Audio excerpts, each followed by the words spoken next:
Okay, let's bring the meeting to order for the Planning and Strategic Initiatives Committee. This is the statutory public meeting to discuss the comprehensive review of the zoning bylaw.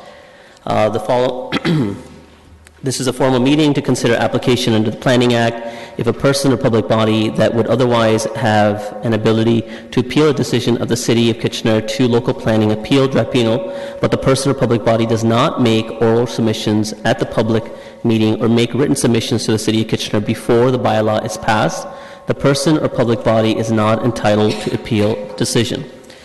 So, as I've already said, this is our look at the comprehensive review of the zoning bylaw. It's a public input meeting. To committee members, I want to emphasize that fact. Staff will start with giving an introduction to the item, but beyond that, staff are here to listen, take notes as delegations come forward and bring forward either their suggestions or concerns that they may have in looking at the document that they were reviewing today. I would encourage committee members to ask questions of the delegations for clarification only.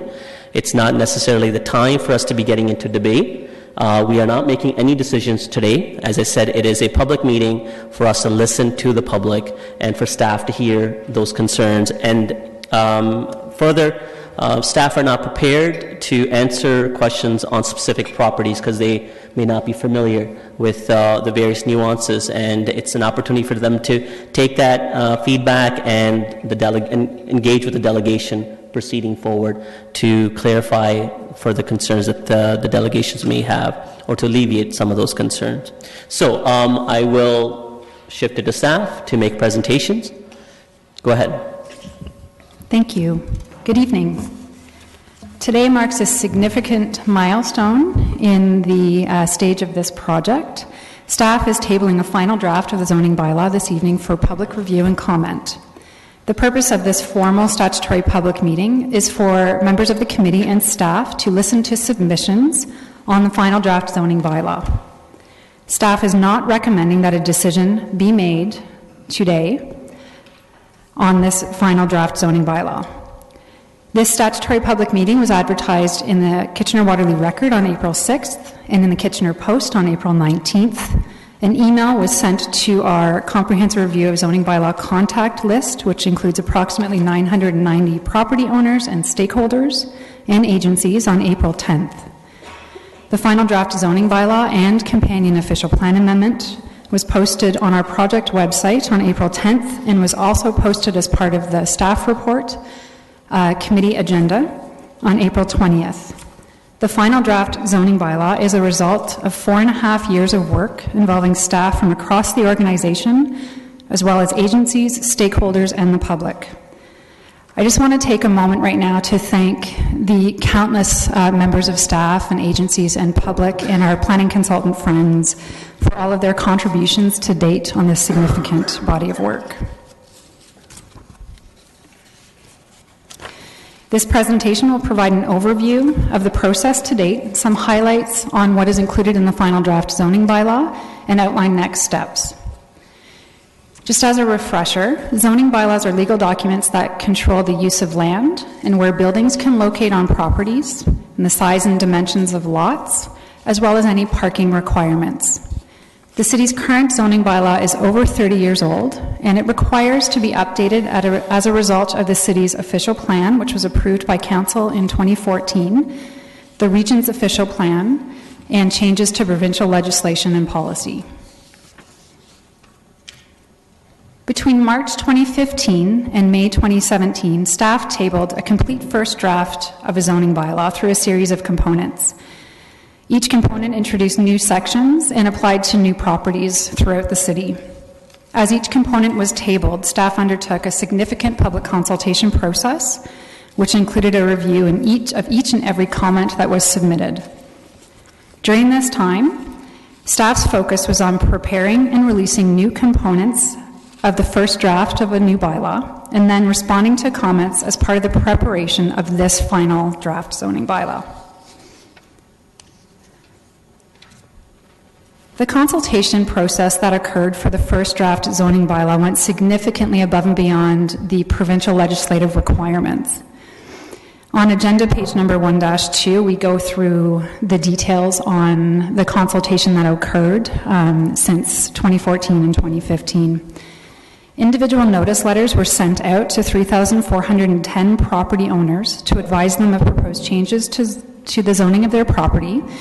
These letters included details on their current zoning as well as the proposed zoning and compared them. They were invited to open houses that were pertaining to the content in the letter they were notified of. 9 open houses have been held over the last couple of years with a total of 415 people in attendance. We held 60 individual meetings with specific conversations with property owners and stakeholders. We held a total of 13 meetings with city advisory committees, the Downtown Kitchener BIA, the Waterloo Region Home Builders Association Kitchener Liaison Committee, and the KW Association of Realtors. To date, we've received approximately 582 submissions containing approximately 1,450 individual comments. Staff has read each comment that has been received on the first draft, and we have considered them all in the preparation of this final draft. Shown here is a breakdown of the topics or zones that we received the comments on the first draft. Generally, what we heard is a support for the reduction in our parking space minimum requirements and the principle of parking maximums, shared parking, and bicycle parking requirements. We heard support for commercial zones and the range of permitted uses. We heard support for the principle of density bonusing regulations. We also heard concerns with and questions surrounding the concept of legal nonconforming, support for the principle of the Natural Heritage Conservation Zone, but concern with where it applies on private property. We had concerns with and had many questions about the purpose of the existing use floodplain zone. We also heard concerns with the proposed range of permitted uses within the employment zones. There were also some site-specific concerns raised through this process. Which brings us to the material tabled today, the final draft. So what is included in the final draft? On agenda page number 1-3, there is a comprehensive list of what is included and what is not included. Generally, the final draft bylaw includes all of the zones, definitions, and general regulations, except those related to the residential zones and residential properties. The final bylaw also includes new zoning on properties shown in the dark gray areas on this map.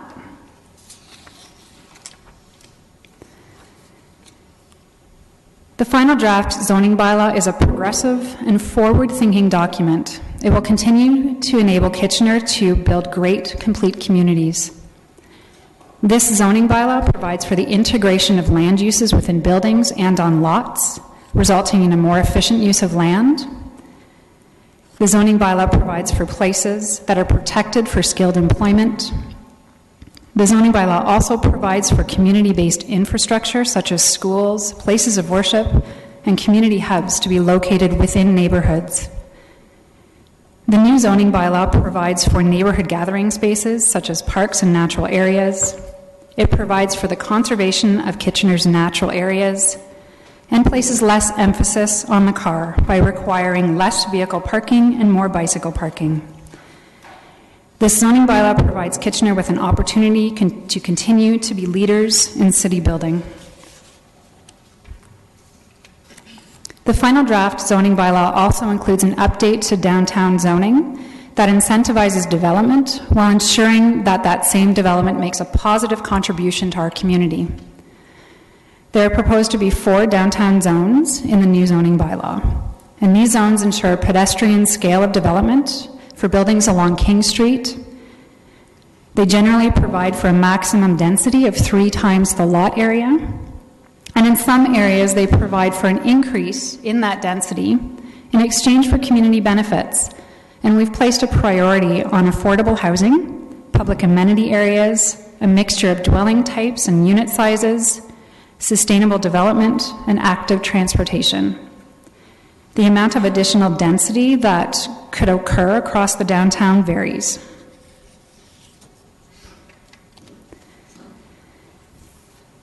As is common practice, when you're doing a comprehensive new zoning bylaw, you tend to learn things as you're working through the site-specific details or area-specific details when you're going through it lot by lot.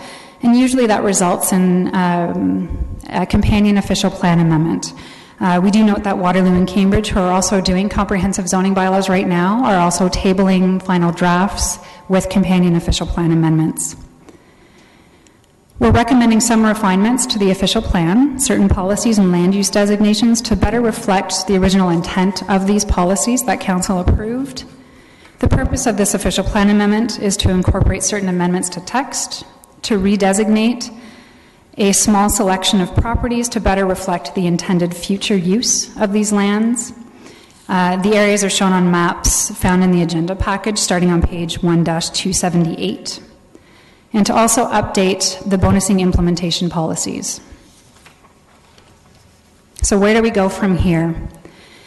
Upon Council's direction, in accordance with the recommendations in the staff report, staff will consider comments received at this statutory public meeting in the preparation of a final zoning bylaw and companion official plan amendment for Council's decision. The recommendation is on the first page in the staff report, and it reads that oral and written submissions received at the statutory public meeting on the final draft zoning bylaw and companion official plan amendment attached as Appendix A and Appendix B to the staff report be considered in the preparation of the final zoning bylaw and companion official plan amendment.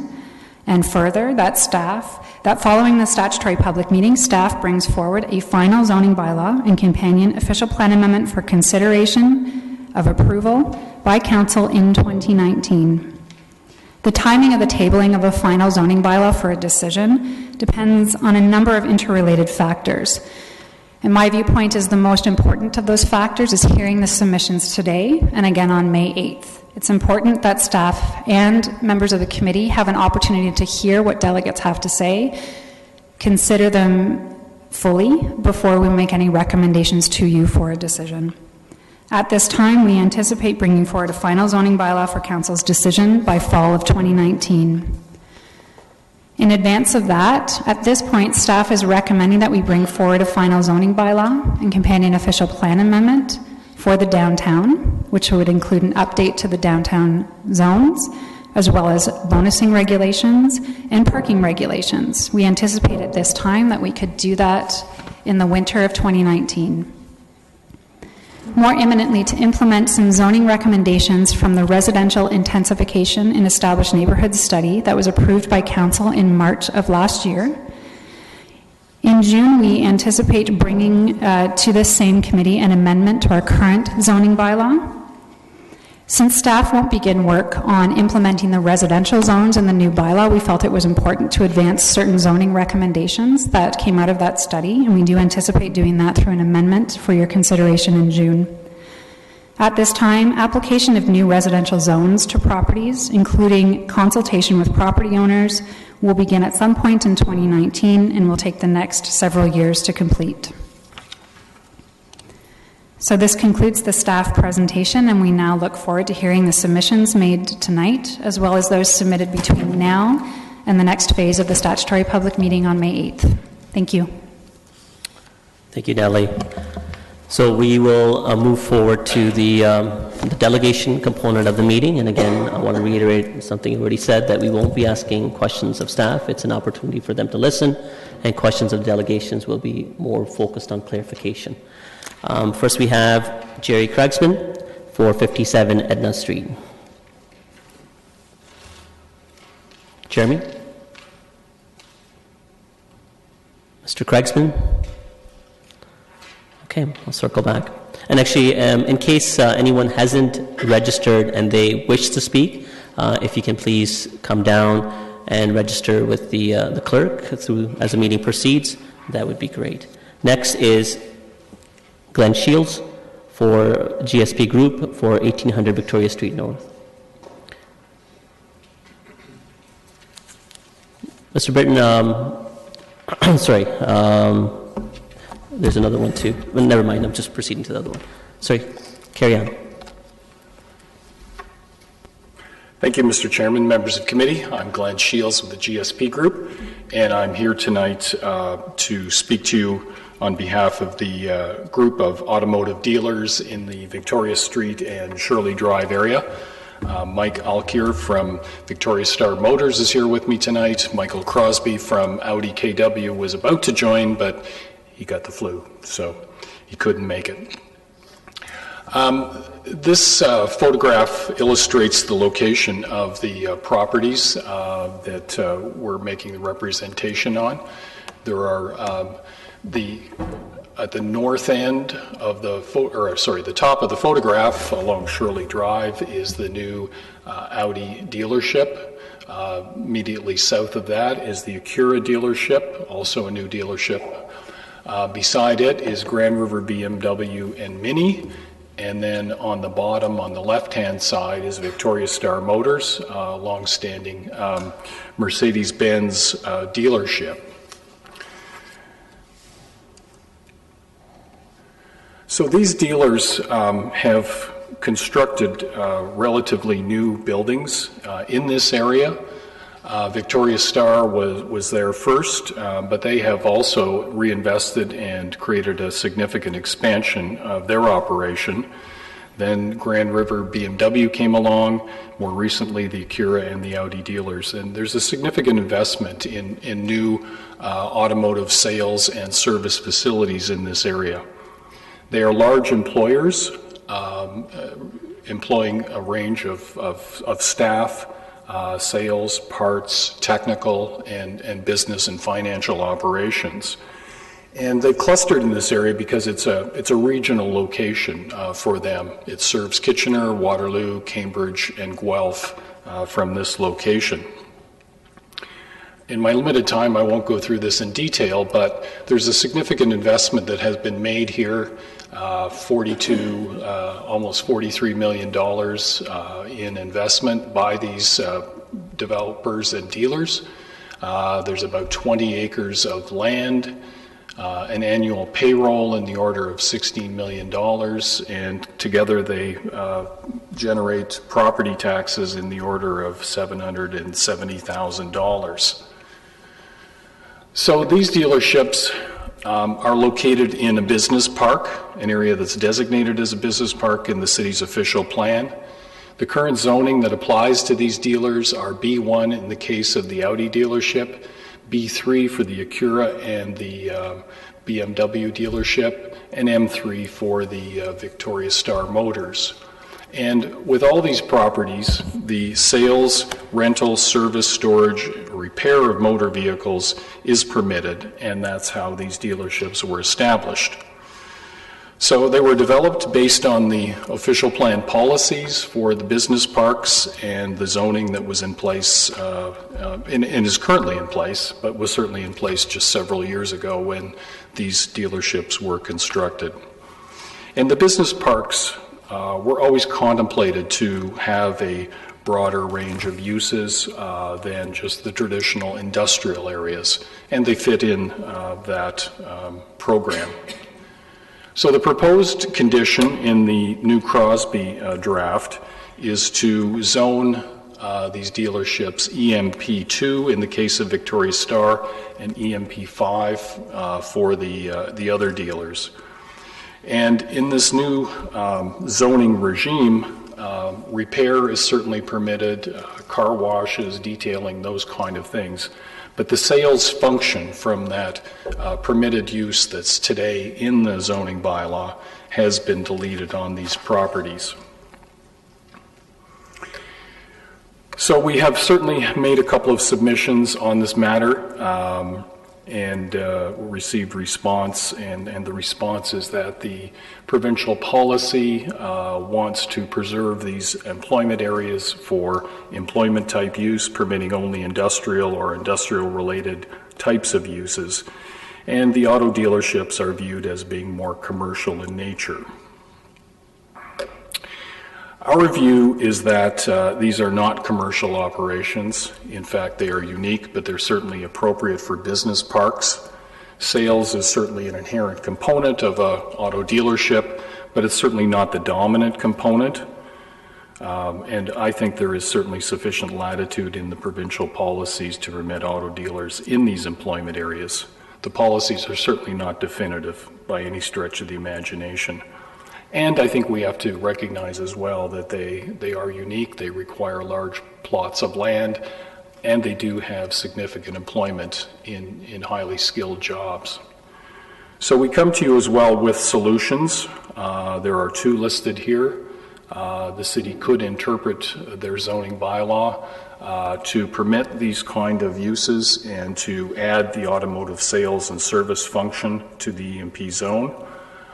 Should the city require or wish to have a little more clarity, I think it's also possible to adopt an official plan amendment to create a special policy for this area to, again, recognize automotive dealership and then add the sales, service, rental component into the EMP zone as it is today.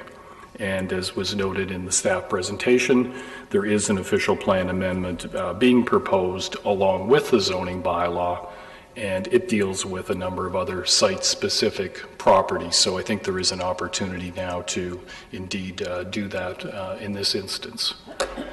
So I'll wrap up. My time is up, but we think it's important to recognize these new operations. They're going to be here for some time. It's not the type of operation that's going to cease and desist. They're brand new operations. It's important as well that they provide compliance. Their provincial regulations, the Ontario Motor Vehicle Industry Council, requires them to be on properly zoned sites, and they were on those sites when they registered and when they constructed their operations. They are significant employers, and sales is certainly not the dominant function here. So we think it's important to recognize this important regional cluster of businesses and to, as they were in the current, or are in the current zoning bylaw, to recognize them and to go beyond the service component, which is now permitted in the EMP zone, and add the sales component back in. So those are my comments, and I thank you for your time. Good. Thank you, Glenn. And there are a couple questions of clarification. Councillor Janeski. Hi, Mr. Shields. Thanks for coming in and making your presentation. I'm quite surprised to hear the outcome of where you're at and concerns that you've raised. And what I'm trying to understand from what you have been saying is that the dealerships that are there right now function as a typical car dealership with sales, repairs, body work, etc. And so do I understand that the whole area there is now being deleted from sales of automobiles, and this would make those operations sort of legal non-conforming? Is that where it's headed towards? Yes. So you outlined the current zoning on your presentation, B1, B2, and M3. I can't remember the exact ones, but those are permitted under zoning. What's the official plan designation on those properties right now? The official plan designation is business park. And that permits it? And that permits the sales of those automobiles, because otherwise you wouldn't have got them because you went through the proper channels with the zoning and compliance to the official plan as well, correct? Yes, in the official plan that was in place when these dealers were developed, it was your former official plan, and the business park designation permitted these dealerships, and the zoning that went along with it, the B3 and the B1 zone for the Audi dealership, had the sales and service function added to it as well. So that was done by council just about 5 years ago. So they're all relatively current. Were you surprised to hear that the sales have been removed? Yes. What rationale and explanation does staff give to you as to the reasons for them being deleted or not included in these new revisions that they're coming forward with? Well, as I indicated, the intent was that, or I suppose the interpretation was that the business park area was now to permit only industrial and industrial-related or supportive uses. That was the rationale that was given to us. And I understand the intent is certainly to create places for employment activities, but This is not like a retail commercial operation. Sales is certainly an integral component, but it's a unique kind of operation that is often found in these kind of business park locations. So I understand the component of a car dealership, there's sales, there's repairs, and there's selling of parts, etc. Yep. Of the total income of each dealership, just ballparking it, what component is sales of that dealership in terms of a percentage? I'm not sure. 25%, 50%? I don't know. Would you have any idea? I'm not sure what it is on a revenue basis. Certainly, if you look at it in a floor space basis from the dealerships that are in this cluster, it's about 25% of their floor space. If you look at it on the basis of their number of employees, it's about 25% of their employees. And so the other component of the dealership operation is 75% more or Yeah. less in terms of the floor space area, Yeah. the number of employees, and Yeah. what else would there be? Car washing and parts sales as well? If you need to buy a part, you can... Yeah, there's certainly a large parts component. The biggest component, of course, is the service component. Service, yeah. Yeah. Okay. So your recommendation or your request, as I would see it, is to have a special policy included for these dealerships to be legalized under the new zoning as a special use policy, notwithstanding the intent of an industrial type uses overall, correct? Yes, and I think it's appropriate that we look not just at these 4 dealers, but maybe even a slightly larger area there too. These auto dealers typically like to cluster, and there may be an opportunity for another 1 or 2 to come to the area. That only serves to strengthen the function of the... And that's what I was wondering, whether it's the trend is going that way, similar to what the Guelph Auto Mall Yes. is, sort of thing. They get a whole strip of car dealerships, one after the other. And so I was assuming this was sort of a Kitchener version of the Kitchener Guelph Auto Mall sort of thing. Okay, Yeah. Thank you very much. Okay. Councillor Davey. Thank you. You answered my question there, and with respect to other properties at the end, I think that's important, and we'll have to have some discussion on that. The only question I have is that obviously the auto dealers have made significant investment in the buildings if they've constructed there. Can you describe them, and what's the likelihood of those purpose-built structures being useful for anything other than automobile dealerships? I would say the likelihood is certainly pretty low. They are purpose-built, and there is a sales area, there's office areas, and a very big service area. So they're also very new, and they're in a good location. So as I said earlier, I don't think they're going to sort of cease and desist, if you will. They're all brand new facilities. Both the dealer principals themselves, their companies, as well as the auto manufacturers, have all made significant investments in this area. Okay.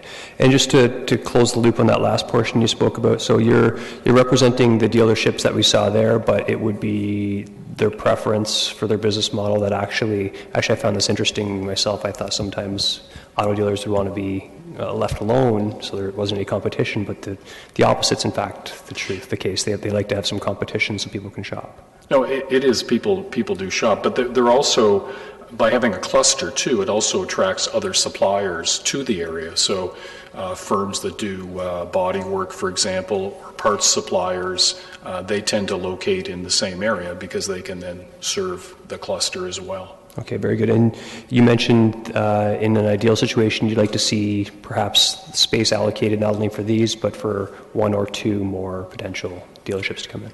I think it's worth looking at. Again, getting back to the whole principle of cluster and creating the node there, it only strengthens it and is a desirable, I think a desirable thing.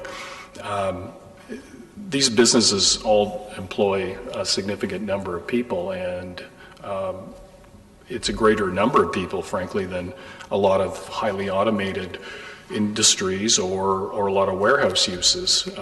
And certainly we have to have a place for all of those businesses too, but I think there's a great potential to create a strong cluster here, a regional cluster, and to create an awful lot of jobs.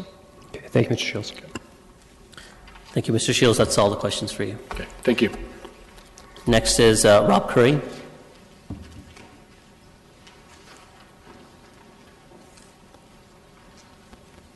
Mr. Curry, you have 5 minutes. Mr. Chair, council members, and committee members, thank you for this opportunity to speak to you. My name is Rob Curry, and I live at 1893 Ottawa Street South in Kitchener. I'm here representing both my wife and I and the Path family, who live next door neighbors at 1901 Ottawa Street South. It feels like I'm unofficially here supporting or speaking for some of the people that I saw in that huge pie chart, the huge section of the pie chart that speaks to the new heritage designation. We oppose the rezoning of our properties into the new NHC-1 natural heritage zoning for a number of reasons. One, we believe that we've told that the trees on our property are not significant and that there's been changes to that woodlot over time. Two, we feel like we're in a bit of a David and Goliath situation, and that the same rules don't seem to be extended to us as other landowners who happen to be corporations. And we are worried that the imposed heritage designation is irrevocable and will have a huge impact on our financial future. We've lived in Kitchener our entire lives, and for the last almost 20 years, on the 4.5 acres on Ottawa Street South between David Berge and Tressler Road. And on that property, actually more than 2/3 of it are taken up with our backyard, garages, gardens, and a man-made drainage pond. There are trees along the back. It has been one of the most active building areas in the city of Kitchener and the region, and I think even in the province. And we understand that changes that are proposed to rezone our property into something that we cannot touch or develop or make changes to in the future, we're worried that it devalues it significantly. We feel that the property is unjustified for this heritage designation for these reasons. So, one, it's not been qualified that the section of trees that are out behind our place should be called heritage. We're not isolated. We're not at the edge of development of the city of Kitchener. We're not covered by the GRCA. We're not on the Grand River. But we have been completely surrounded by development on all sides of our property. And this allowed development has allowed continued change in the landscape with everything from runoff water and encroachment. We were recently told by 2 lumber companies that examined our property that the wood itself is not in great shape and is not significant. The lack of sun, soil, and water has made a lot of trees unhealthy because they're too close together and they haven't been maintained.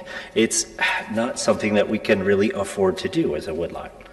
The types of trees are not expensive or rare and apparently not valuable. We were offered $1,500 for the removal of 65 of them.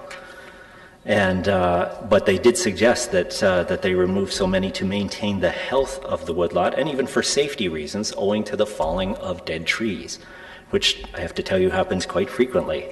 It's a good feeling in your feet when it hits the ground. And both the past and us have had, at great expense, had to remove trees that have posed threats to our property. The lot behind us is owned by the Aptiva Corporation. Those are developers, and that borders on the back of our property. But it's for some reason not being affected by the zone change. I invite you to stand with me on the property line and look at the corporation trees and our trees, and I can tell you that they don't really look very different. There's also been cutting of trees at 1941 Ottawa Street South, and even in fact a clear cutting of all the trees at Ottawa Street South and Tressler Road. So we also think that if the city holds this land as heritage, there's been a lot of damage caused by the rerouting of water, both flooding from the top of the hill and in the last little bit. There's 20 drains that are pointed at 1901 Ottawa from the development, again at Aptiva at the borderline. And we're currently in talks with the city because they're looking at draining water across the back of our property from yet another development that's directly behind us. Is this a habitat for wildlife? No. We've been there for 20 years, and the deer have gone, the falcons have gone, the coyotes have gone. There are still skunks raccoons and squirrels. And yes, those are animals, but I got to tell you, they're really pesky ones. Like many of you, I believe living and owning in your own house has been the biggest goal of our lives, financial goals of our lives, and it's taken over 3/4 of our lives to acquire and pay for them.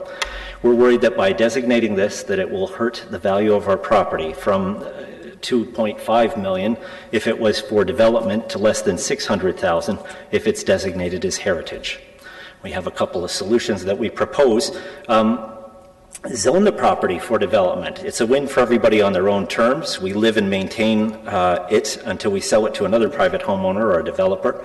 We know that in the master plan that development is not to exceed the rural line, and so here's an opportunity to build that up. Or we suggest divide portions of this woodlot for heritage designations and have the city, for a reasonable price, buy it and turn it into parkland. I can see the names of the park on the little nameplates in front of me. I think that would be a great combo name for a park there. And then have the owners continue to live there without the heritage restrictions. I think I'm out of time. Thank you so much for the opportunity to speak to you. Thank you, Robin. Thank you for the suggestion, but I don't think there's any interest in council members taking on any park names. So, Councillor Janetsky does have a question of clarification for you. Go ahead. Thank you. Thank you for coming in. I didn't catch your last name. It's Currie, C-U-R-R-I-E. Currie. Okay. Thank you. You've lived there, you said, what, 20 years? It's coming up on 20, yep. Okay. And how old's the house that you live in? Built in 69. 69. So we're talking 50 years ago. Yes. And on your property is that it was, what, 4.5 acres? Yes. And of that 4.5 acres, you mentioned there's a pond, there's a variety of other things. How much of that 4.5 acres is wooded? I would say about a third. About a third? Yep. And then the rest is the house, driveway, yep. Pond, and We other... We happily have a big backyard and Okay. big driveways and... Right. Do you know what your current zoning is on the property?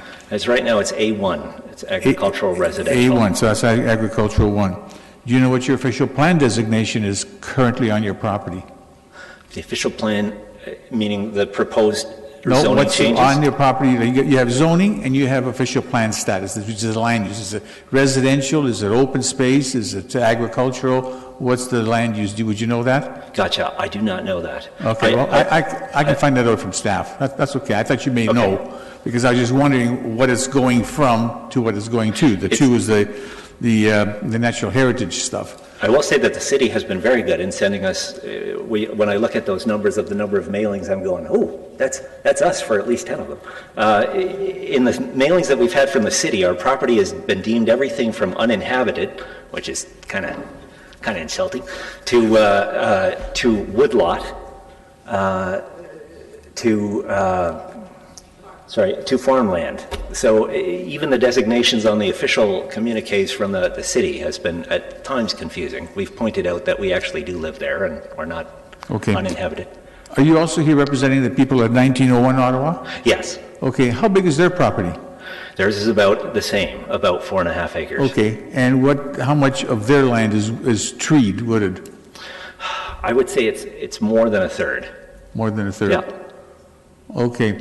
Now, with your two parcels of land being together 9 acres, is there any intent, a long-range intent for you or the other property owners, or together, to develop that land in the future with some type of housing development, or is it just a home that you want to live in a nice setting? You know what? For now, it's great to live in a nice setting. But and it's still, despite that, and I will proudly say that after so long, that yes, we finally paid off the mortgage. However, when we go to sell the house, because I expect we will eventually, that yes, the possibility, being denied the possibility of that development is why we're here opposing the change in designation. Because yes, I think down the road, it is certainly an area of much demand in the city of Kitchener, as is evidenced by the amount of building all around us. It's a great place to live. But so do we have any official plans right now for development? No. Could we have in the future? Well, we'd certainly like to before we move out. Okay, thank you very much. Okay. Councillor Schneider. Thank you, Chair Singh. Thank you for coming in, Mr. Curry. You've described the physical land. Your physical home that you live in, would you classify that as a heritage home? I wouldn't say so. I think it was built by a house builder back in '69. I'm told that we have better than code walls and sizes, but otherwise, is it did Frank Lloyd Wright design it? No, it's just a home. Okay. But I know that with the with the change designation, that it would mean that any further changes to that home or building onto it by us or a future owner would be prohibited. Yeah. So I just want to get an idea of the actual physical home as well, because when you look at our heritage districts in downtown, your home would not look like that? Gotcha. Okay. I would say not. Okay. We think it's a very nice place. It's got big windows and a garage built to the side of it, but otherwise, no. I would say it's not a 1901 steel structure, first skyscraper above 6 stories or anything like this. It's just a bungalow. Okay, thank you. Okay. Councillor Galway-Seelock. Yeah, thanks for coming in, and you do have a lovely home, and it's set fair ways back from the road. And the whole property may end up with this designation, or is it just the back half? It is the entire property. Right. It's the house, the driveways, and the backyard, and the trees at the back of it. Right. If there was a regulation put on for the front part of the property so that it always has the tree frontage, as opposed to taking that away, would you be more amenable to something like that? Certainly. That having that part of the property not designated heritage and the tree lot at the back designated heritage, that's certainly something and that's why I sort of proposed it as a solution. Okay. So, and yes, Kelly Galloway would look very nice on a park sign, I think. Just saying. Thanks. That's all the questions I have. Thank you for coming in. All right, thank you, Rob. That's all. Thank you. Next, we have Larry Himmelman.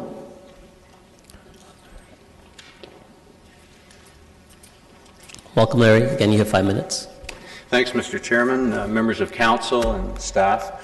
I have the good fortune, like many others here, to live in a wonderful city and a wonderful neighborhood. I'm not talking about the stones and the roads and the buildings, but the neighborhood I live in, the people. If I would ask you folks just to wave or stand up. We're a little neighborhood, a little residential neighborhood of 5 families. We're out on I'm at 1094 Wilson Avenue. We're all in the area that's right close to Homer Watson Park, a wonderful natural area. We're all concerned. We all have similar concerns. 3 of us are speaking tonight, and I think others are considering making written presentations. Right. We did write in to staff as part of the Crosby process, and we have received a response on Friday. The response indicates no change, so I guess our initial comments were considered, but there was no change made from that. And so it's particularly important that I have, and thank you for the opportunity to speak to the concerns tonight. Our home is located beside Homer Watson Park. It's got a frontage on Wilson Avenue of 165 feet, depth about 400 feet to the bank of the Grand River. About 40% of the property is at the elevation of Wilson Avenue. Then there's a slope down, a plateau, and the Grand River. So 40% is at this upper elevation, and approximately 60% of the area is down below. The home was built 70 years ago by my wife's parents in 1948.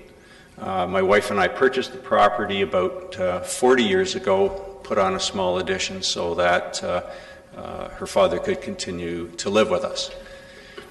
Our property and 4 adjacent properties that are single-family residences are a legitimate, I would say legitimate small residential neighborhood that's existed for well over 70 years. The proposed NHC zoning on the whole property is inconsistent with the long-established residential use and the capability of the property. It's unreasonable, and it's unfair, and it's most likely financially damaging.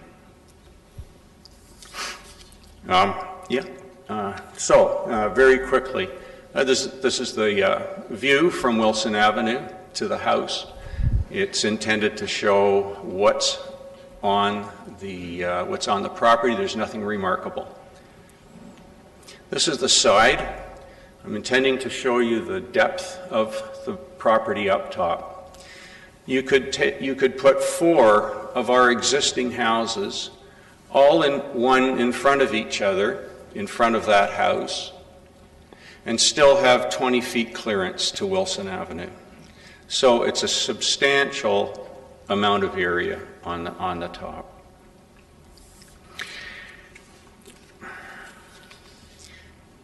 Oh, that's a good one. This is the view from roughly the house towards the park, and all of the trees that are in there. It shows again we've got 4 old trees and a garden that would like to show itself, but that's what's on the top. This is the back of the house. The bank down towards the plateau is on the right-hand side. At the far corner of the house is about 10, 12 feet from the top of the bank. From the front corner, it's about 40 feet to the top of the bank. This is, albeit a poor shot, but I'm standing at the top of the bank. It shows the steep slope that goes down to the plateau. The slope is treed, the plateau is treed, the Grand River is on the right-hand side.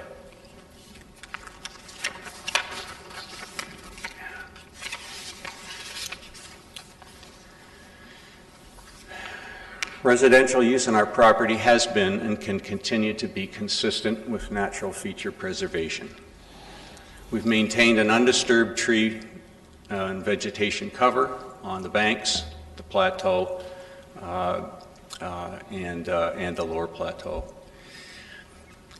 The bank of the Grand River itself, right along the Grand River, has remained largely intact through many years of spring runoff. This property and 4 adjacent residential properties are part of a long-established legitimate residential neighborhood. This fact deserves to be respected and reflected in balance in zoning. Real financial damage would be a likely outcome for my wife and I if the proposed zoning were to be adopted. Other properties in Kitchener similar to ours, backing on the Grand, are zoned residential. We're not asking for something new, and we're not asking for something out of the ordinary. We request residential zoning on our property at 1094. We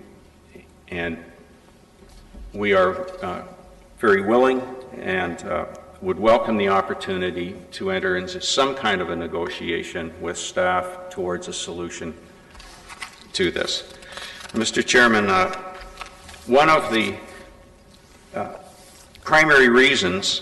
Larry, I'm not going to cut you off. I'm just going to give you a little more time, but again, you've approached your 5 minutes, so if you can. Fine. Thank you. One of the main reasons, our property is currently zoned open space. And one of the key reasons, one of the main rationale that staff provide for denying our request for residential is based on, well, hey, it's open space now. So here, very briefly, is the background to the existing open space zoning. Municipal interest in the location of and natural features of our property was established actually in 1964. The amendment to the official plan for Kitchener, Waterloo, and suburban planning areas states, and amendment was made at that time, the first time that there was any restriction. The land was zoned residential when the house was built. This is the first time now in 64. Present use of the land may continue, but additional uses will be restricted. If, however, at any time Proposals to develop lands that are under private ownership are made and the municipality does not wish to purchase these lands in order to maintain the open space, then an application for the revision of limits will be given due consideration by the municipality. Fundamental in the municipal initiative at time is the principle of fairness to existing landowners. Present uses of the land may continue. Implementation of restrictions on future additional use will be mitigated or compensated through either purchase of the property by the municipality or the lifting of the restrictions. This is the origin of the subsequent open space zoning on our property. It was this fair arrangement. In 1984, Kitchener Council adopted the recommendations of the Doon Valley Open Space Steering Committee.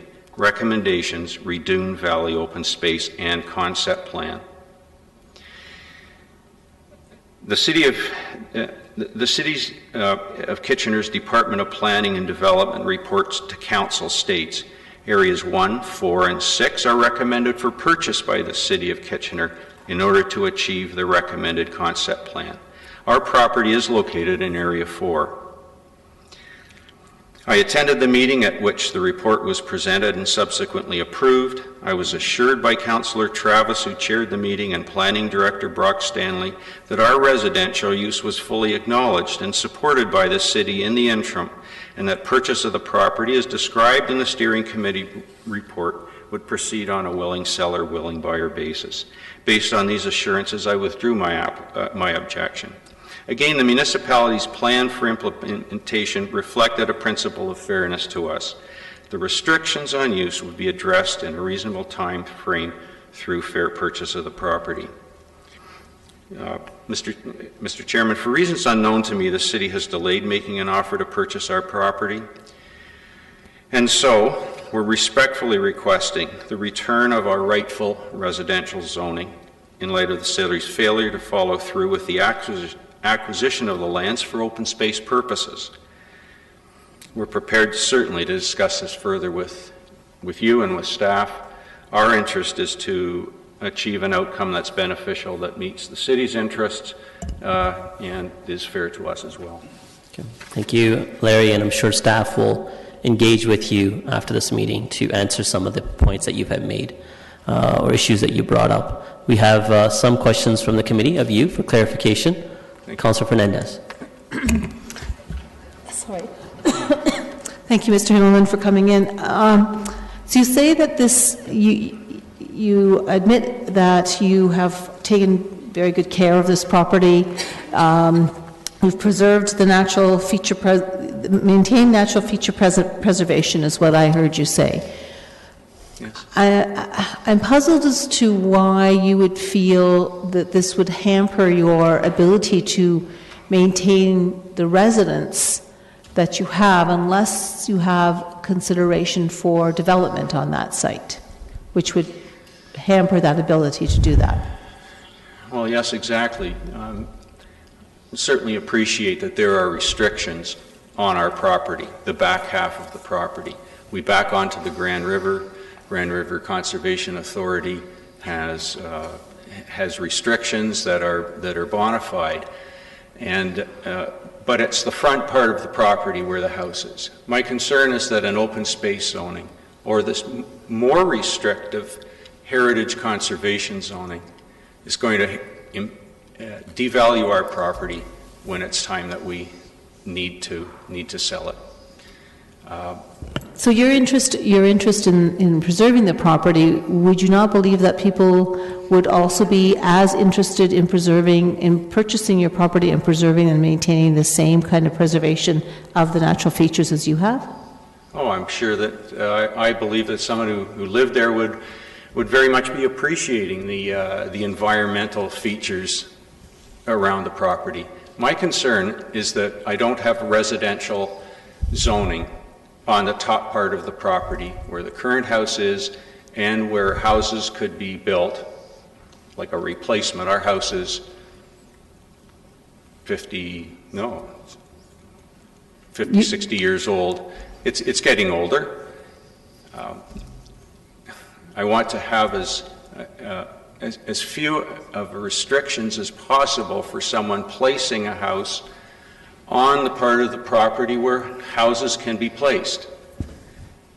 Okay. Natural heritage conservation, under the, as I read the what's permitted, there are no permitted uses on under natural heritage conservation other than agriculture and natural heritage conservation. Okay, thank you. Yeah, thank you. Councillor Yaneski. Thank you for your presentation, Mr. Hillman. I really enjoyed hearing your interesting comments. The house you said was built 80 years ago, is that correct? Approximately, yes. Approximately. That would go back into the 1930s, and that's in the days of the Township of Waterloo that would have been issued the permit at that time. That's correct. Is your property serviced right now with municipal servicing water and sanitary sewer? We have water that we paid to bring down. We have natural gas. We have hydro. We don't have sewer. We're on a septic system. Okay, that answers that question. You indicated your property was initially zoned residential, When it was and you're saying that your zoning right now is open space. correct. At what point in time did that designation or the zoning change to open space? Is that 1984 time period that you were alluding to? Because I know you mentioned some information there, but I'm just trying to tie it together, if it is tied together, or is there another time period? It would have commenced in the 1960s, in about 1964, when the first amendment was made to the planning in that area. But it was made on the basis that a very distinct basis that was fair to the homeowner. It said that if at any time proposal to develop the lands are made and the municipality doesn't want to purchase the land for the open space purpose,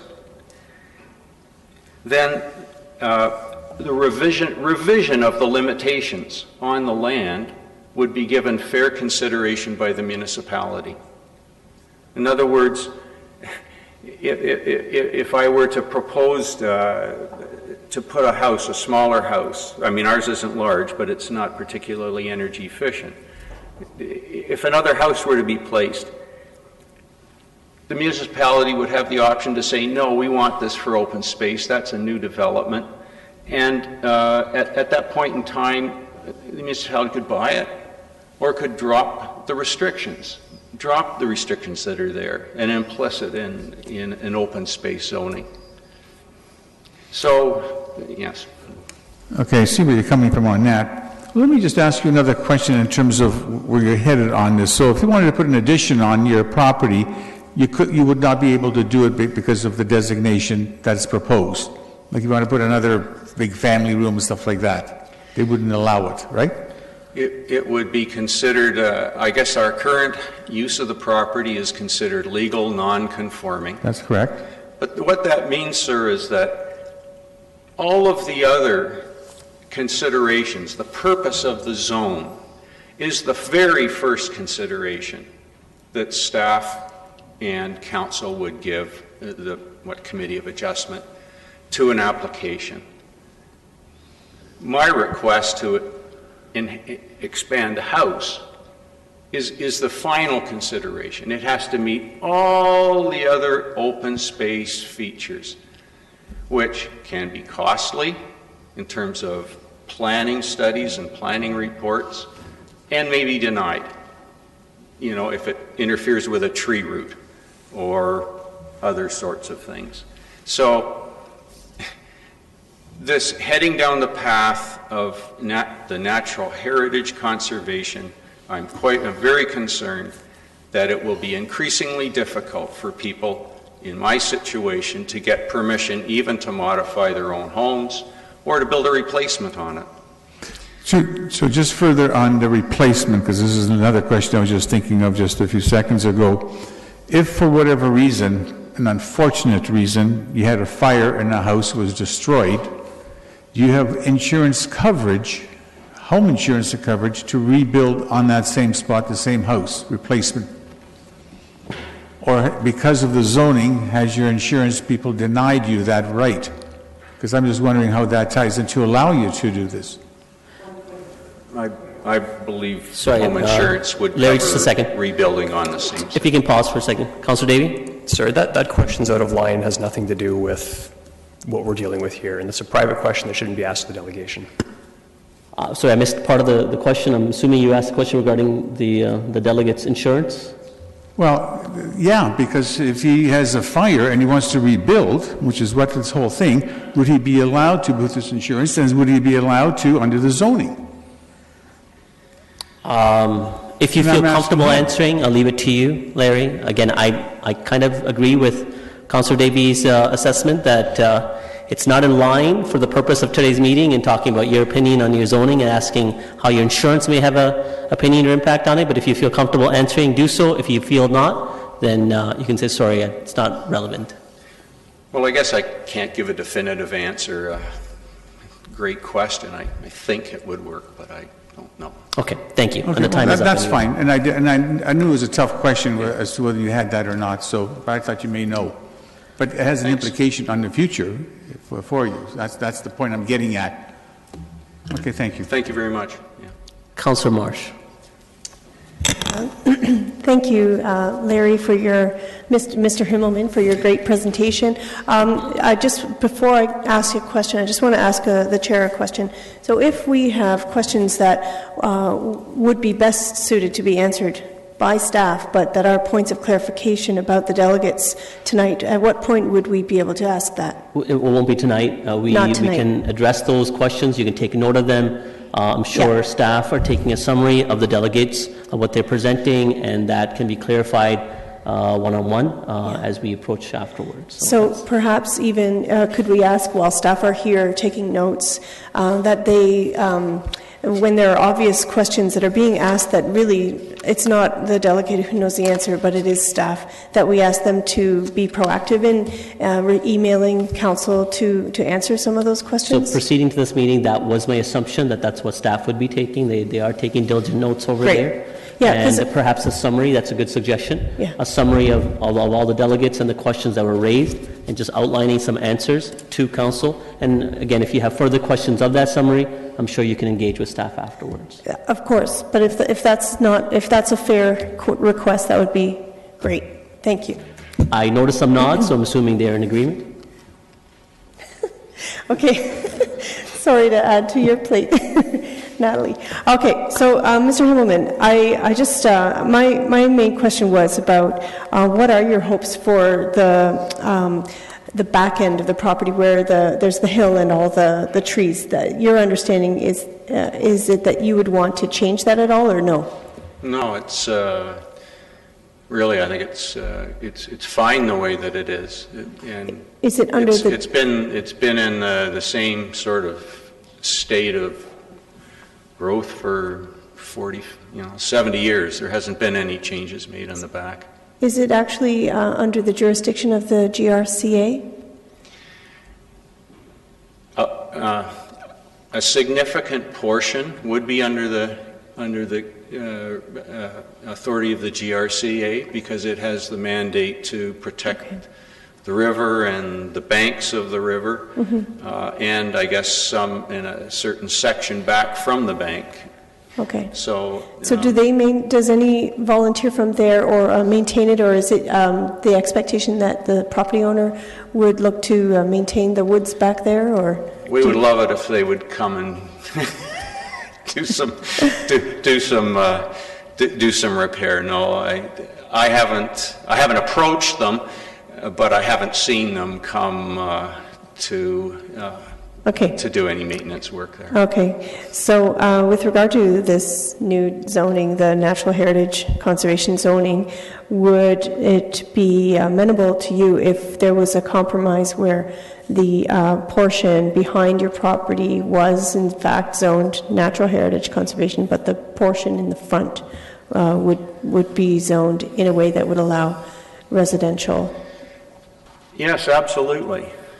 I would like the limit of that designation to be where the Grand River, where the current authority prohibits any development.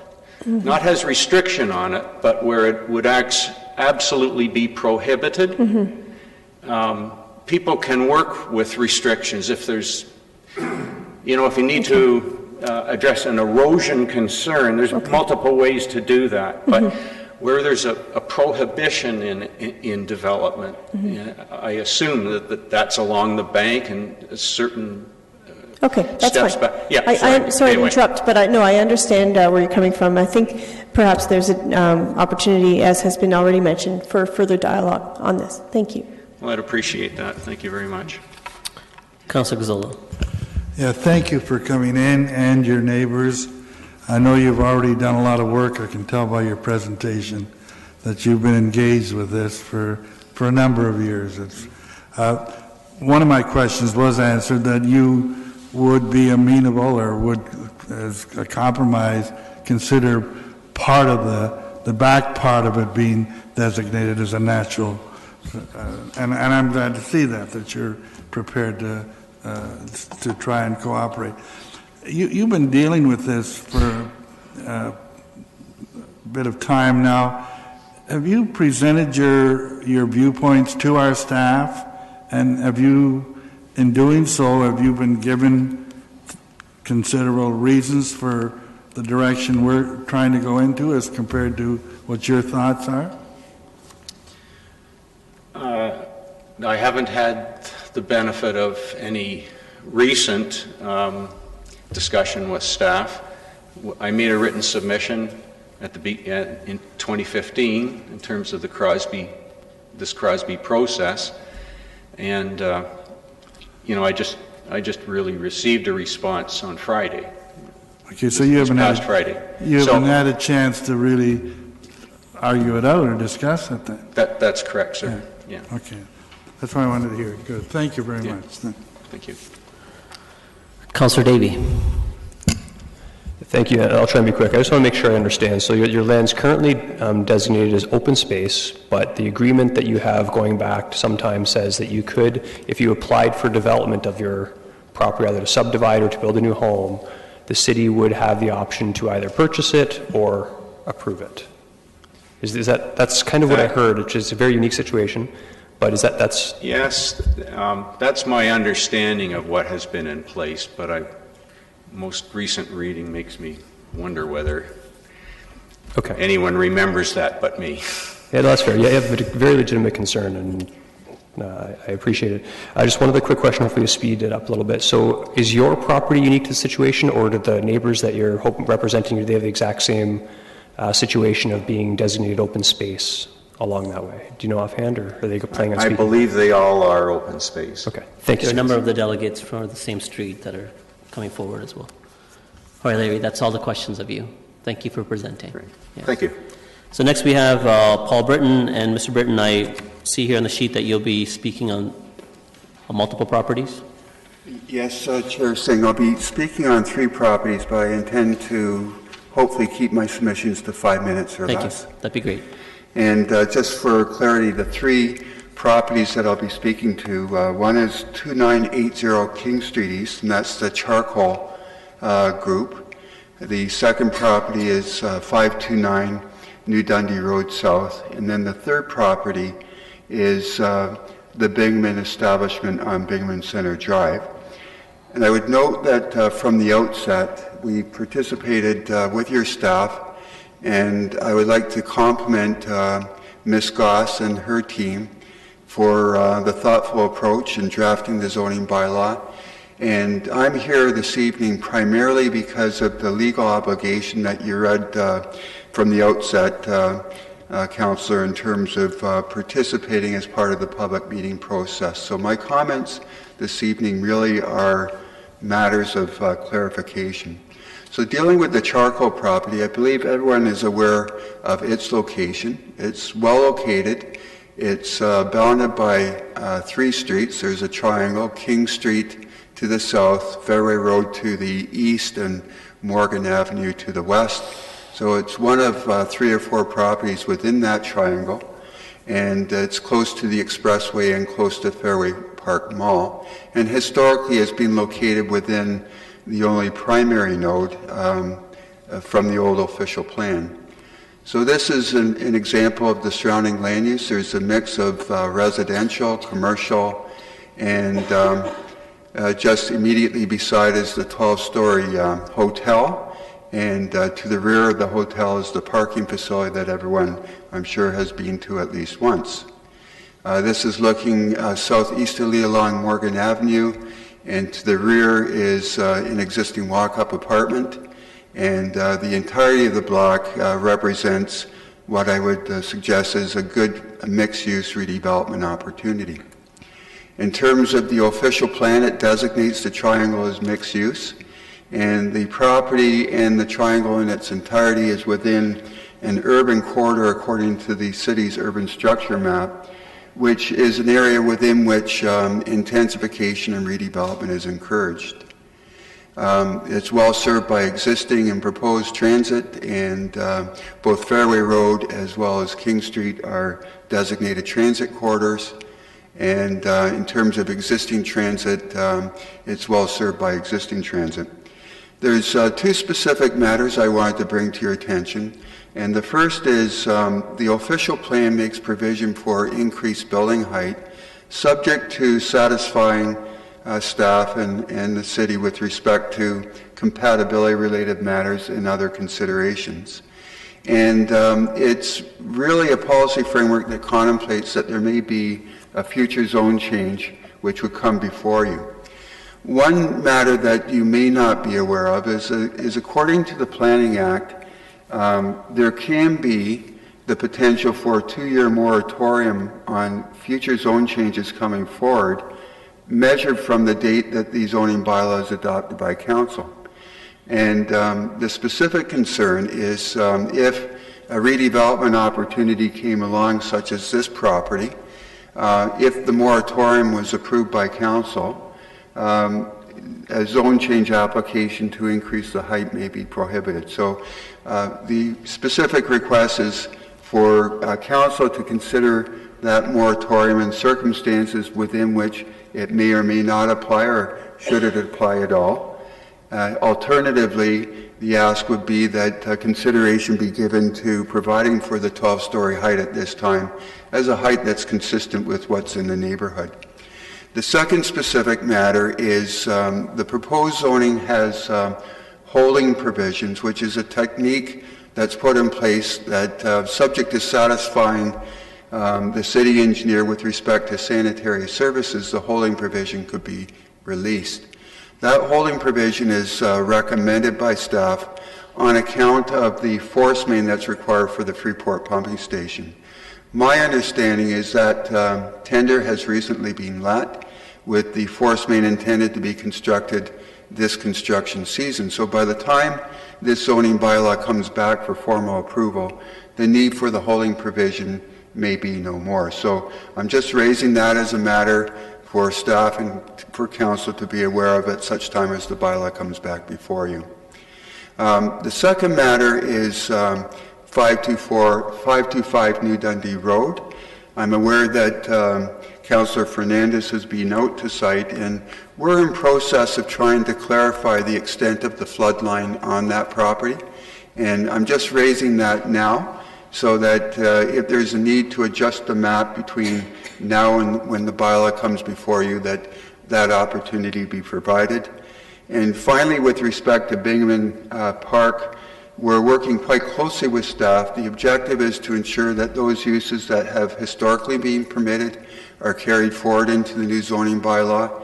The bylaw has been revised since the last draft. Again, we intend to work closely with staff to clarify the range of permitted uses in the context of changing bylaw definitions.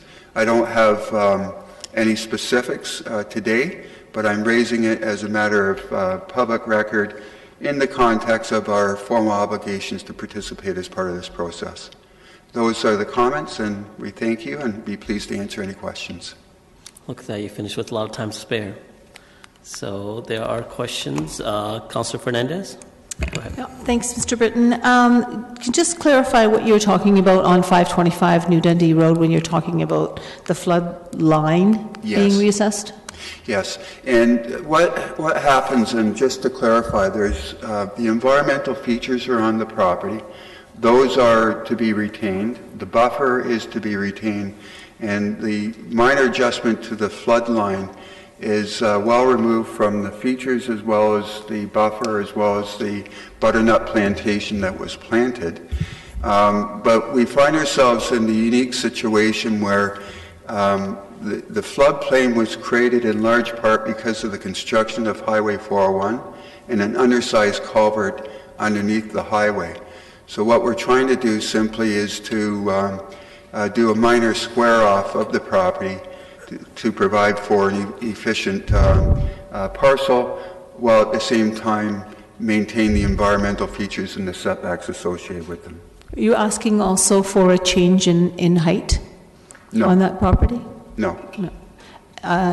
Just remind me again what the distance is of the depth of that property. I would say approximately the setback from the natural heritage feature surveyed to the south is at least 100 meters away, if not more. So it's well set back and removed. You're saying from the road to the environmental feature, or from the environmental feature to the road? No, from the environmental feature to the square off of the property that we're proposing. And what is the depth of the property that you're considering squaring off? I think in terms of the square off, it's, and I don't know the details specifically, but probably about 350 meters in depth, approximately. Okay, thank you. Thank you. Councillor Davey. Thank you. Just want to make sure I understood with respect to the Bingamans property.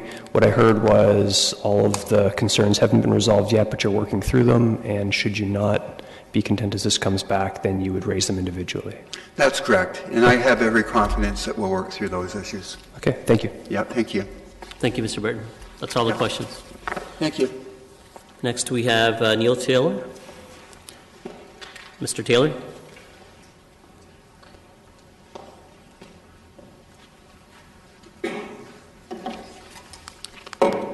You have 5 minutes. Committee members, council, as many of you are aware, when I've appeared before the City and Regional Council in the past, it has always been for altruistic reasons. This time I'm before you in the interest of our own property and to plead for some common sense and sanity. 44 years ago, a realtor listed a property as overlooking the Grand River. I asked, was it on the floodplain? Note, he said property, not home. 44 years ago was the year of the great Grand River flood. He replied that we would need Noah's Ark in the event of such a flood.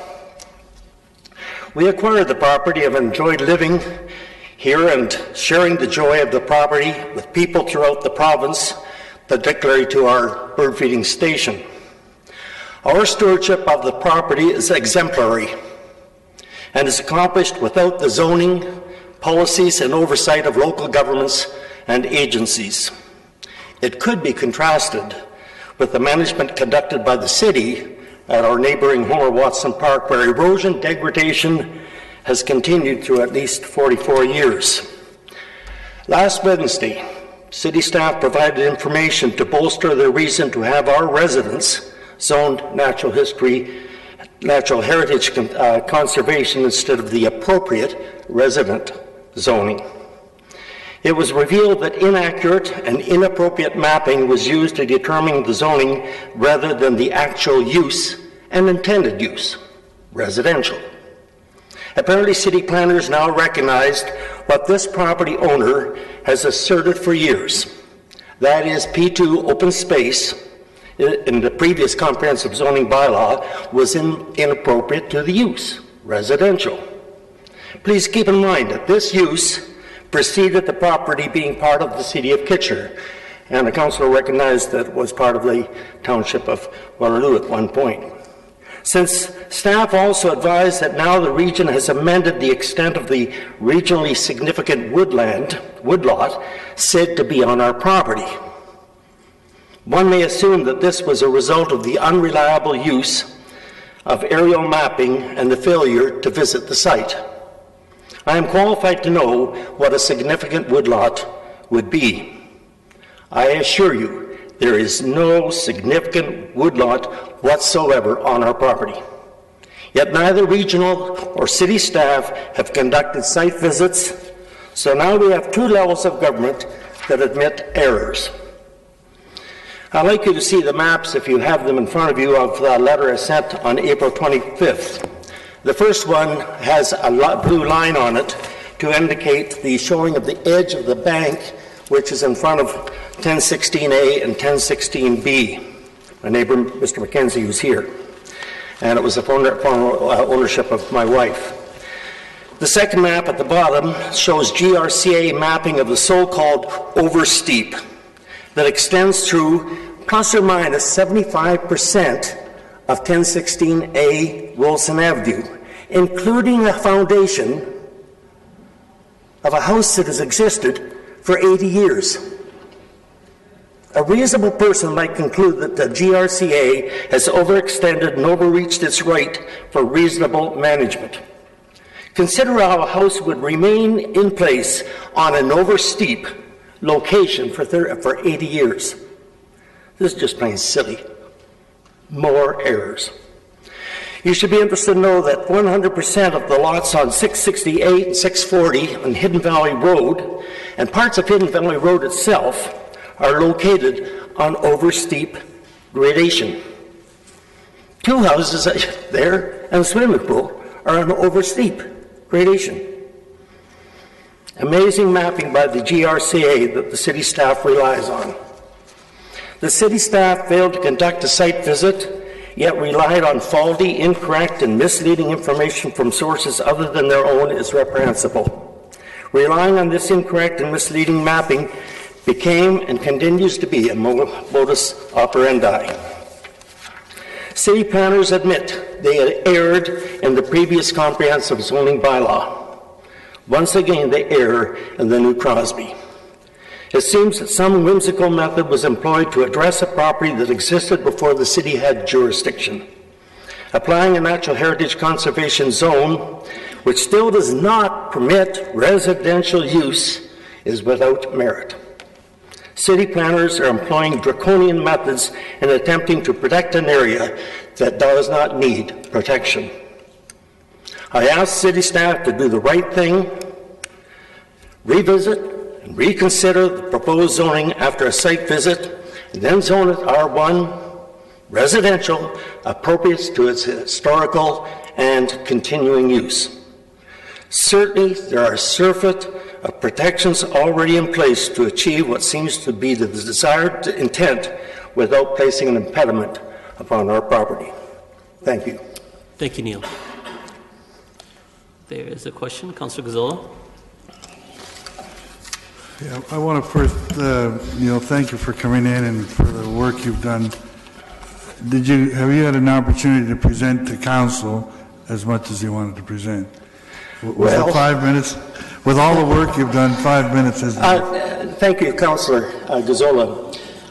Very much appreciate that. I would like to say that I would have you consider the two letters that I've sent to the city, one dated last week, April the 25th, the same day that I received after 2 years, 11 months, and how many days, in response to something I sent in 2015.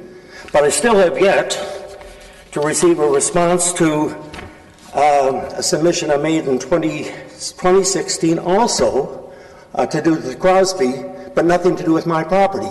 Again, for altruistic reasons on a different property, and I've yet to receive a response to that, sir. The other question I was going to ask is if you've had an opportunity to have dialogue back and forth and have someone try to at least convince you or you convince them, but it doesn't sound like you have had. Well, yeah, the dialogue has been non-existent until last Wednesday, as I said, almost 3 years. Next month it would be 3 years. And I'd welcome it. We've invited people to our property, that is staff, from both the region and from the city. In fact, I acted not as an agent, but a person to facilitate for all 5 properties, as outlined in my letter on the 25th of April. So they were invited. I was promised it would take place, but to date, there's been no site visit. And if they were to come to the property, they would see that our house is not in an oversteep situation. They would see that there is not a substantive woodlot or whatever they call it there, and are using it as a bolster to call it a conservation heritage, natural heritage conservation zoning. It's a residential zoning. Okay, in closing, can I ask you, in the fullness of time, what you would like to see happen to where you're located and to your neighborhood? What would be your preference? For myself, and I think I can speak for Mr. Kenzie, because we appealed this back when, as I said, my wife, we were advised back in the day when we acquired the next door property at 1016B that we should take it in each of our hands. So it was in my wife's hands, 1016B. Since then, Mr. Mackenzie's acquired the land, sold it. We were tired of being landlords. And, having said that, our properties are unique. Ours do not go down the bank. Our properties end right at the top of the bank, and that could be witnessed by a site visit. So where do you want to see this end up? Do the right thing. We're not unlike Mr. Himmelman's in the types of zoning that we've seen over the years, or perhaps one of the other delegations. It's been agriculture, then they changed the right-of-way to something else. I can't remember. We were starting to have a family back in the late 70s. And so we were maybe not as attentive to our own property because we were simply enjoying it there. But we have maintained it, as I said, and our stewardship is second to none in terms of no hazard being presented, never has been in the 44 years that we've enjoyed the property and allowed others to come and enjoy it. So I want to see it residential. That zoning bylaws speak strictly and only to the intended use or the current use. And the use has been since 80 years. I think, as near as I can find out, this year marks the 80th year the foundation was put in our house and the house next door, 1016B. And it's been residential. That's what should be represented. And calling it natural history is unnatural. Thank you. And I can vouch for how you and your neighbors have looked after your properties and also helped looking after some of the things that the city should have been looking after. And we continue to invite staff to come onto the property, both from the region, the GRCA, and the city staff, obviously. Thank you. Thank you. Councillor Fernandez. Thank you, Mr. Taylor. I'll let you have a drink before I fire you with a few more questions. You know, you're right. I've been on your property a number of times, and you have been exemplary in your care and your stewardship. And so I'm wondering, and this is going to be a question to staff in an email later on, because I think that there's been some, maybe my misunderstanding is that the existing use is not affected by the new zone designation, but I stand to be corrected. You have no intentions of developing that property in a different way, do you? Not at all. Okay. And so your desire is to see the residential area, the property that you have lived in for 40 years, to be maintained as a residential area with the protection for the back of the property to remain natural heritage conservation. We don't have any back of our area. Our area is all completely level. I mean, there's a small grade going up the driveway, but we're at the top. The property exists at the top of the bank, about one corner of our house, the foundation of the house, is maybe 2 meters away from the edge, and then there is a steep slope. Our property line is right at that, it's on the lip. Okay. I call it the lip, whatever you want to call it, the toe of the, whatever, at the top of the bank before it starts dropping down. Okay, thanks for that clarification. I apologize. I was thinking it sloped down, but it's flat, and then the rest of that is GRCA property or City of Kitchener property? No, one of my neighbors, right in front of our place, the Thompsons own that property. Okay. All right. In front, and so that's a slope, and it continues down as Mr. Himmelman's does to a plateauish area, and then to the bank of the Grand River. Okay.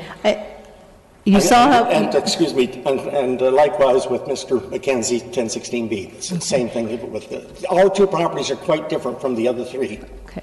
So you saw how many responses our staff have received and how many comments that they've received, and it's very possible that in all of that, something may have slipped past your property, possibly. But I think that I'm pretty sure that we can be assured by staff that there would be a visit out very soon. They'd be certainly welcome. Thank you.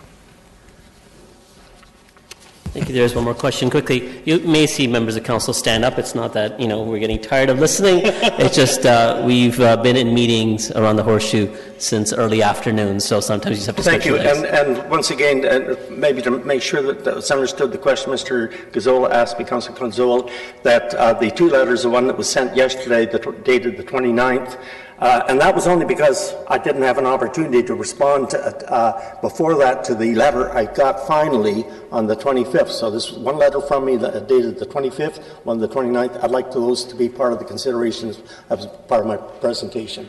Okay. Thank There's you. one more question. Councillor Janetsky. There's one more question, actually. Yeah, one more Councillor question Janetsky. right here. Thank you. You indicated that your house was built, 80 years ago? Yes, sir. And you bought the property in 1974 through a real estate agent?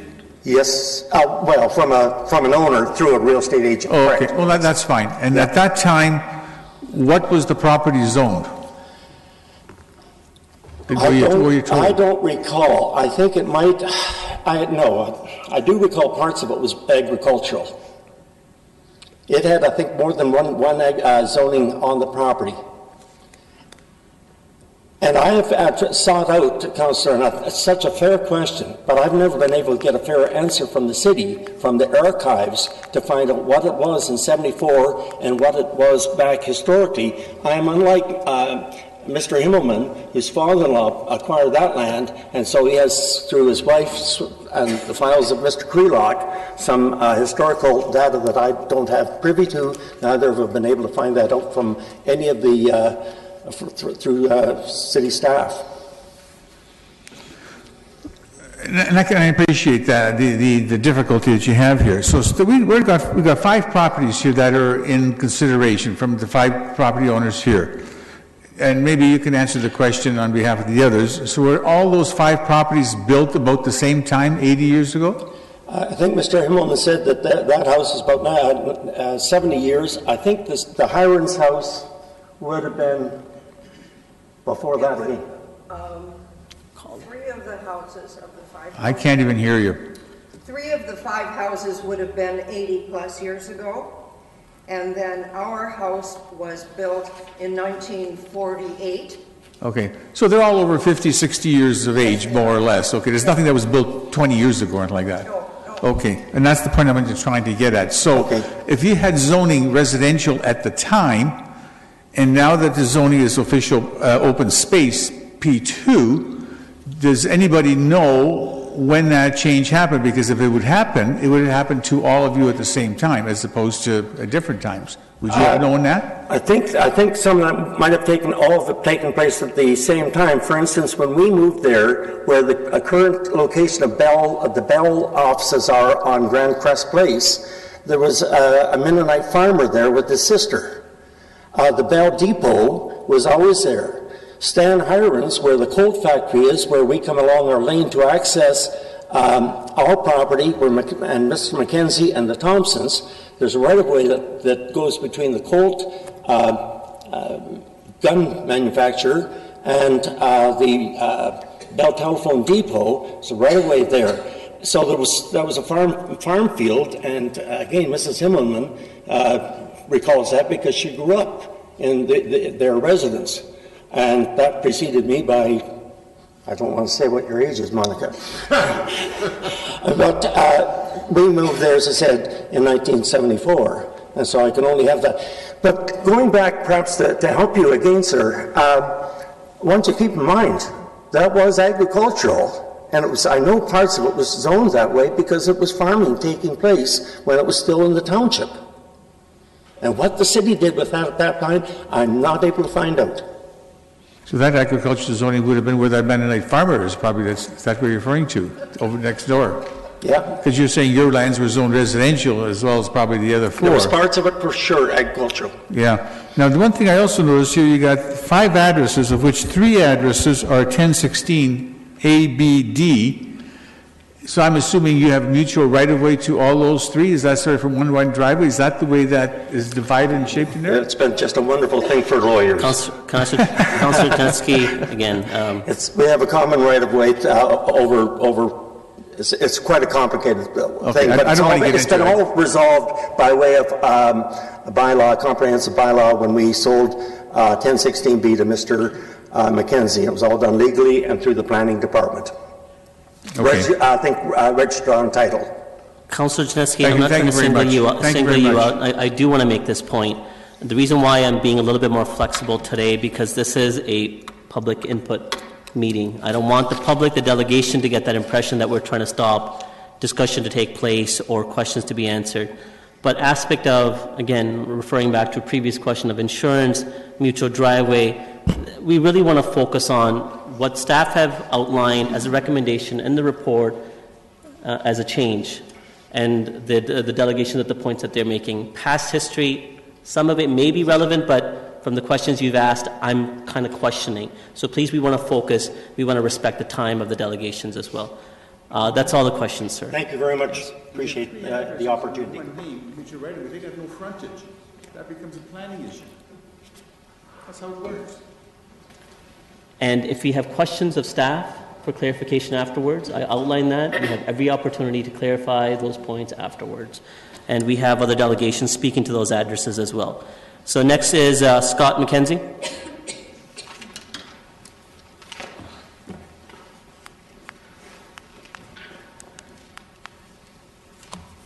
Good evening, all. I'll keep my presentation brief. I'm Scott Mackenzie, residing at 1016 Unit B, next door neighbor to Neil, who just spoke. I've been at that property for about maybe a year and a half, so I am truly the new kid on the block. I do not have the depth of history, correspondence related to the ongoing history and saga of the neighborhood. I'm enjoying the residence there. I find myself quite fortunate to live amongst the individuals who I now call friends. Bottom line, I stand in solidarity with the presentations which have been made so far, and I believe with which Mr. Thompson will also be making a presentation shortly, and that is to have the units mine included, zoned as residential and not NHC1. Okay. Brief and to the point. Thank you, Scott. Thank you for your time. Appreciate your time. Next is David Thompson.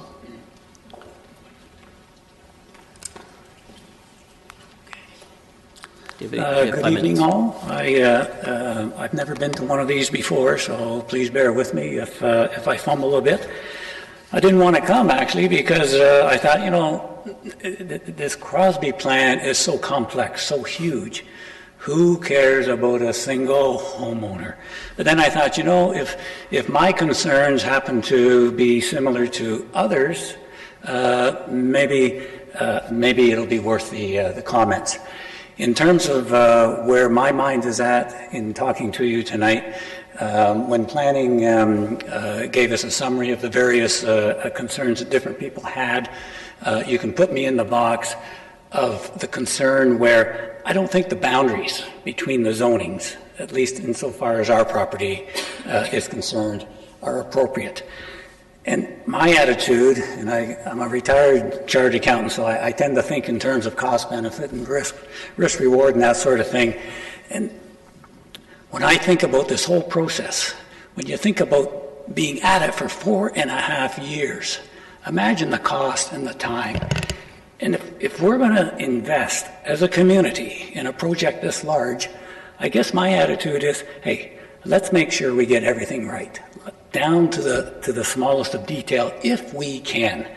And I think with the talent available to us, I suspect that we can. Insofar as my personal situation is concerned, if we're going to do it right, and we all have our individual perceptions of what is right, in our case, with my wife and I, what is right, and I had to write it down so that I could make sure, the right thing for me right now in this process is the honor is to honor the promise made to the council strategy session in the staff report presented to them on November 6th. In that report, it's right here, they say, through the Crosby process, staff will continue to review the proposed boundaries of the NHC zone on these properties, which may result in the NHC zone applying to fewer properties, or it may result in the NHC zone applying to portions of properties based on more accurate information. That's our problem at our house.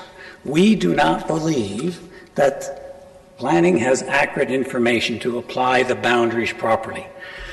And I'm going to give you a couple of reasons why I feel that way. And by the way, we've had the same exact concern since May of 2015, three years ago, when this whole process began. We had some quick email conversations, and we expected at that point in time that we would have a site visit from planning to review our particular situation. And I'm sure these guys are awfully busy, but the time has come with the final draft soon upon us. So I believe if we can just get a pair of experienced eyes out onto certainly our property and even the other four behind us, because we all live in this little space together, I think what they'll see is they'll see 5 residential properties, but some of which, like ours, will have a portion of their land that should be properly zoned NHC. I have this thing, my wife and I have this a feature on our property called a petrifying stream or something. I haven't even seen it in the 10 years I've been there, but if it's there, it should be protected. So you're not going to get arguments from folks like myself about the validity of NHC. It's just a matter of where should that boundary lie. And it's interesting, you know, because when I checked the zoning over in Hidden Valley, which is just a kilometer upstream from us, I noticed there that all the properties, and by the way, a lot of those homes do lie along the riverbank, and I think there's environmentally sensitive areas in that neighborhood. All those homes are zoned residential. There are 6, however, that have dual zoning. They're zoned R1 or R2, and secondarily, they do have a P2 zoning currently. So it's sort of discouraging for where we live to see that a kilometer upstream, the homes are being zoned residential with the odd one being double zoned, whilst we get a blanket zoning of NHC. It's not exactly, there's not a lot of common sense in our estimation to that. So I'm just going to give you a quick, do I have any time left? No? You don't, but you can finish off. I just wanted to let you picture something. I want you to, like, as you come into our property, you go through the Colt manufacturing parking lot. What a beautiful entry. As you move the 300 meters further to our home, on the far side is the Bell Canada chain link fence. Gorgeous. We might have 2 or 3 scruffy trees in what is our front lawn, but we do have 3 beautiful pine trees. They're not part of any woodlot. They were planted by previous owners. They are gorgeous. You wouldn't want anything to happen to them. But the only remarkable thing about our front lawn is quite large. Like it's a 3-acre front lawn section in the property. I practice my golf out there, so it's a good size, but it's about as unnatural, unheritage, and unconservation as you could possibly imagine a chunk of property to be. And yet that chunk of property is a major part of our property. So I'm out of time, so I'm just going to conclude by asking if you could do the site inspection. That's really all we're asking for, all I'm asking for tonight. It reminds me of Sam Walton. Sam Walton didn't make Walmart great by sitting behind a desk. He was out talking to customers. And I think if we have similar concepts in the planning department, I think the Crosby plan will be better off because of it. So, okay, I'm out of time, so I will end there. Thank you very much. Thank you. And there are no questions. Oh, there is one now. Councilor Gazzola. No, not a question. I just wanted to tell you did very well. Oh, and thank you for becoming engaged. And thank you for reminding us what we came up with at our first strategy meeting on this. And now you're holding us to it. So holding you to the fire. Thank you. Oh, you're welcome. Okay. So those were all the delegations. I'll look to the gallery. Is there anyone here that hasn't registered with the clerk that wishes to speak? If you can raise your hand. There's no volunteers? Okay, so again, staff, I'm sure, will connect individually with the respective delegations with the, I guess, concerns that they put forward to clarify that further and explore some of the suggestions that they put forward. And as I said earlier, committee members have opportunity to engage with staff to clarify our own questions as well. So with that,